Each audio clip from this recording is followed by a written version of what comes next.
আৰু মাজুলীত এটা চিনেমা হল এটা লাগেতো 1 বিঘা মাটি দিলে হল চিনেমা হল বনাই দিম বহুত চিনেমা হল খোলাই দিলো বহুত চিনেমা হল বনোৱালো মাটি 1 বিঘা দিয়ক চিনেমা হল বনাই দিম দুখৰ কথা যে মাজুলীত এতিয়ালৈকে চিনেমা হল এটা নাই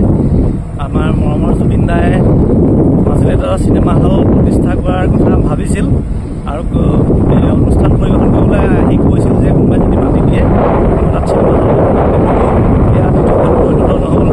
তথাপিও আমি মৰমৰ শিল্পীজনে নতুন চিনেমাখন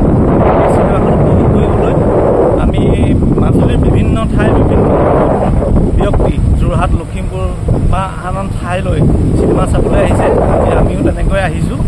আৰু পৰৱৰ্তী সময়ত সকলোৱে যাতে চিনেমাখন উপভোগ কৰে আৰু চিনেমাখনৰ কোনো যাতে ভিডিঅ' কৰি ছ'চিয়েল মিডিয়া বা আনত পাইৰেচি নকৰে তাৰ বাবে আমি বিনম্ৰভাৱে অনুৰোধ জনাইছোঁ।